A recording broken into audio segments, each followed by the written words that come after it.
Dictation start होगा 5 second के बाद।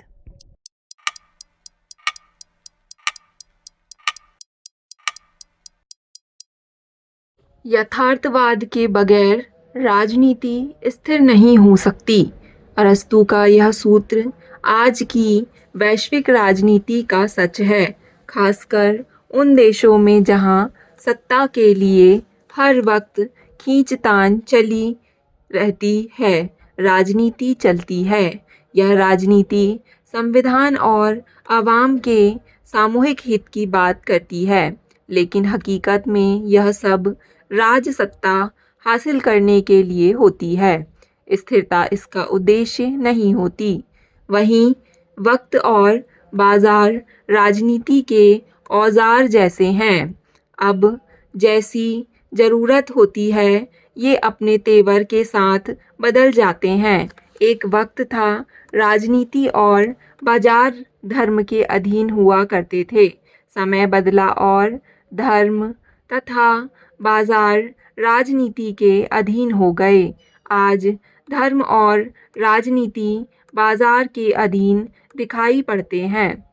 वैश्वीकरण ने बाजार को इतनी अधिक ताकत दे दी है कि राजसत्ता और धर्म भी इनके अधीन बने रहने में ही अपना हित देखने के लिए मजबूर हो गए हैं।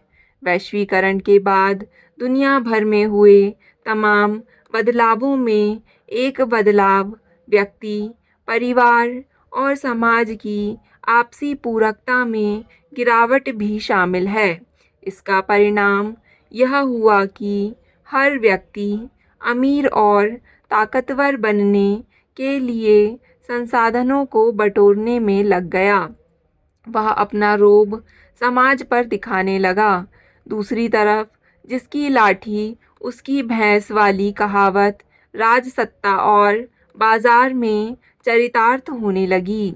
आज बाजार लाठी भी है और भैंस भी, इसलिए उसे चुनौती देने वाली कोई दूसरी ताकत नहीं है।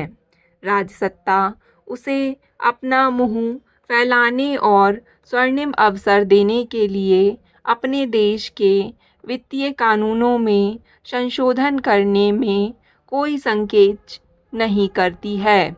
गौरतलब है कि वैश्वीकरण के बाद विदेशी पूंजी के लिए भारत में सत्तासीन केंद्र सरकारें तमाम ऐसे संशोधन वित्तीय कानूनों में कर रही हैं जिनके भावी परिणामों को लेकर चिंता जताई गई है।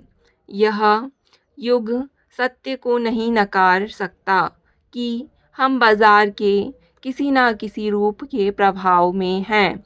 हमारी अपनी हैसियत महज झूठा दंभ दिखाने तक सीमित है।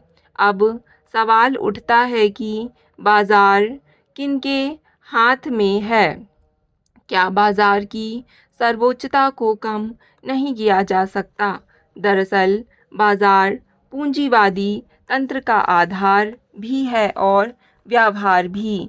गौरतलब है पूंजीवाद की अहमियत और शक्ति विश्व की सभी तरह शक्तियों में सबसे अधिक है, इसलिए इसको चुनौती देना लगभग असंभव है।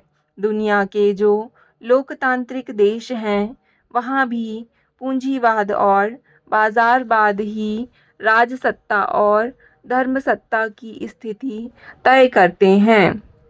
इसलिए वे बाजार तंत्र को कभी चुनौती नहीं देती दिखाई पड़ते।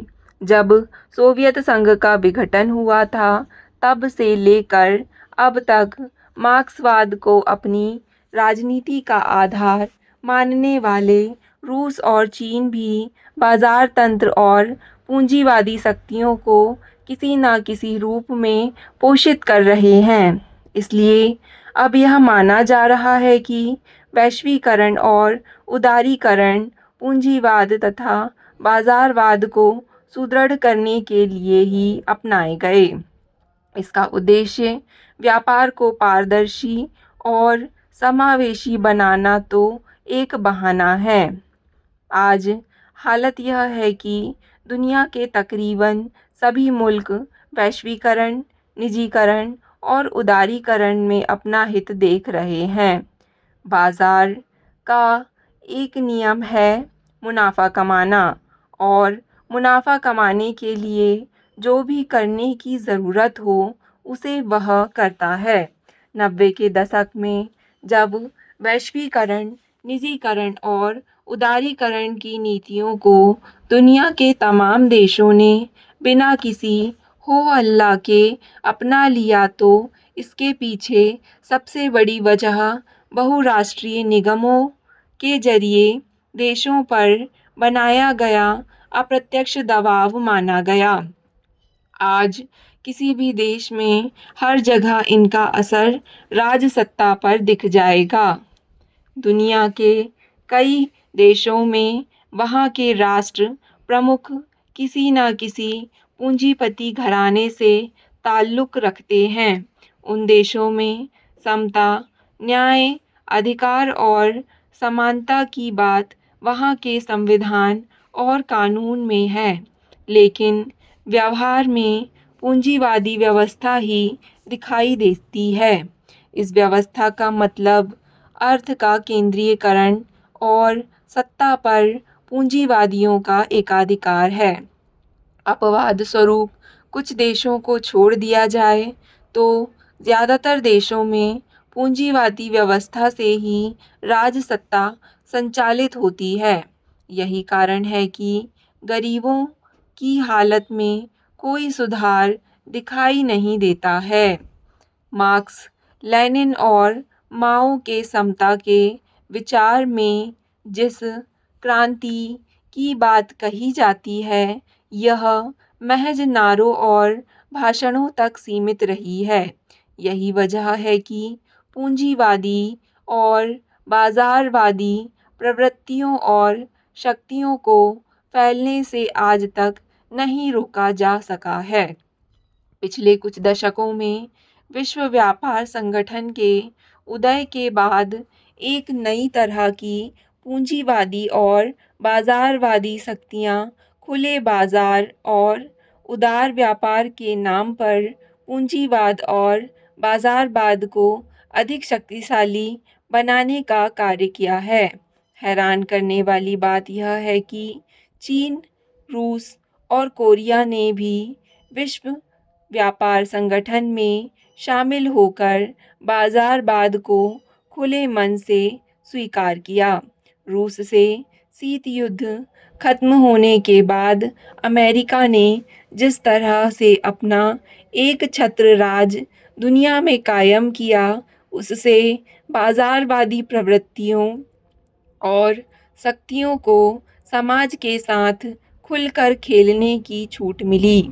आज हालत यह हो गई है कि बाजारवाद के धुर विरोधी मार्क्स और लेनिन को अपना आदर्श मानने वाले देश किसी न किसी रूप में बाजारवादी शक्तियों के आगे मौन हैं।